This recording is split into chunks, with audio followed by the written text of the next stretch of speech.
Hello everyone and welcome to another video. This video will focus on I use Linux desktop for my work.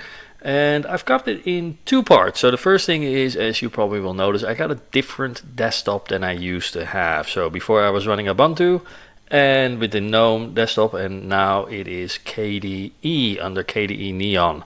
The reason that I moved is I really like Neon. It's lightweight, at least compared to GNOME. I was a KDE user in 1999 to 2000, so very old version of KDE, and I was actually really liking it. I like the customization efforts here. So what I've done here, as you can see, I've moved the panel up. I have here the Latte dock, which I put all my favorite applications, added a logout and a lock screen.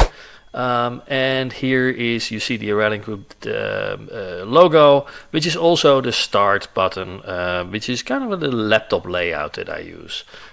If you like a more traditional start, I've actually put here a start menu as well, which is the application launcher from KDE. Okay.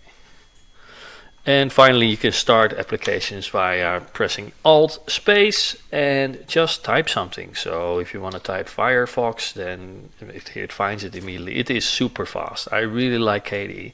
So just for those of you who want to see the system stats, here we go. And I'll just make it a little bit larger. Here we go. So this one here has been up and running now for 4 days and 13 hours.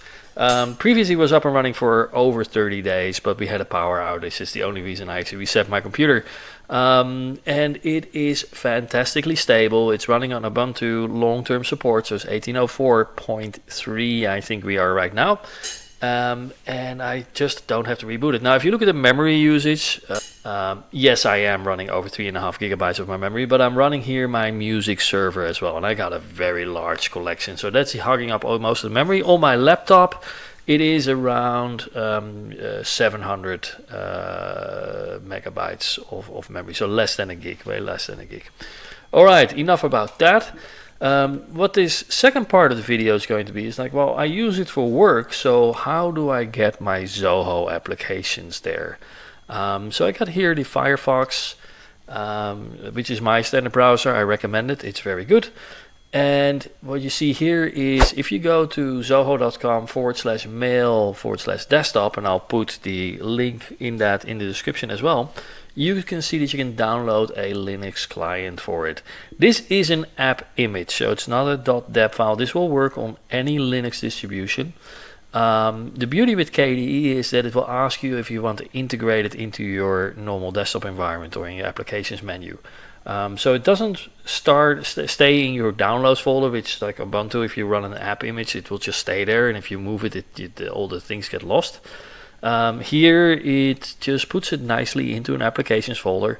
It puts a menu in your menu bar for you, and you can just run your mail like a normal application.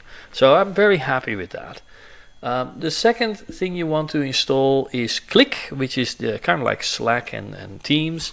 And as you can see, it has a Windows, Mac, and Linux client. Now this is a or Debian package. You install that via the software center in KDE, which I find actually pretty good. So do use that. If you use Click, do install the client. It's nice and easy, and it puts it nicely in the tray here for you. The third thing that I would recommend installing is if you use Sales IQ, and that keeps track of people on your website, and you can initiate chats and calls with visitors on your website. And the one that you need to install here is the Ubuntu flavor.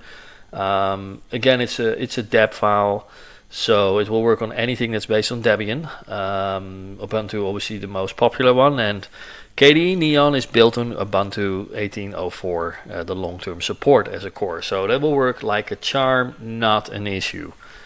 And then finally, what I've installed is the synchronization for my work drive. Now, as you know, every Zoho One client for up to 10 users gets 5 terabytes of cloud storage. It's just part of the package. Every user above the 10 is half a terabyte extra, so 500 gigs extra. So what is useful is if you want to synchronize your files offline. Now most of the Zoho files, they're online files and they're links, but if you synchronize PDFs or Word documents, etc., it can be handy to have them on your desktop. You don't want to synchronize everything, maybe just a couple of folders, so you choose which of the team folders and all your personal folders that you want to synchronize. That's mainly for notebook use. This is my desktop computer and I sync the whole lot, which then gets backed up into a special backup as well. I like redundant backup, so it's cloud, it's already backed up, you should be good, but I still recommend having your own personal backup as well that you keep. Now, how do you install this one? You download the file here, and that is a bit different. This is a script. So you do need to agree here on the license, and it downloads a zip file or a compressed folder. It's a tarball in Linux term. You need to unzip that and then run the setup tool in there. If setup doesn't run directly, there's a hidden file called setup, and you run that one. So it's not hard to do. It's a little bit, again, different than everything else. That's probably the kind of part and parcel with Linux. But everything runs like a charm. So I have here, this is where my work drive currently is running, and it's got everything nicely synchronizing. I've got here Sales IQ running to keep track, and I've got here Click opening as well. And the final package that I can recommend downloading for your Linux desktop is Notebook for Linux. And I say for Linux desktop, but actually I would recommend that for your notebook. On desktop it's just as easy as going to the notebook URL via the browser. But on your notebook, what this application does, it downloads and synchronizes your notes. So you can actually make notes and read your notes when you're offline. That's obviously very handy on a laptop. On a desktop, I kind of assume that you have an internet connection. This again is a Debian file, so it installs very nicely on Debian and Ubuntu based systems. I hope this video is useful for you. I'll put the links down in the description, and have fun with your Linux desktop.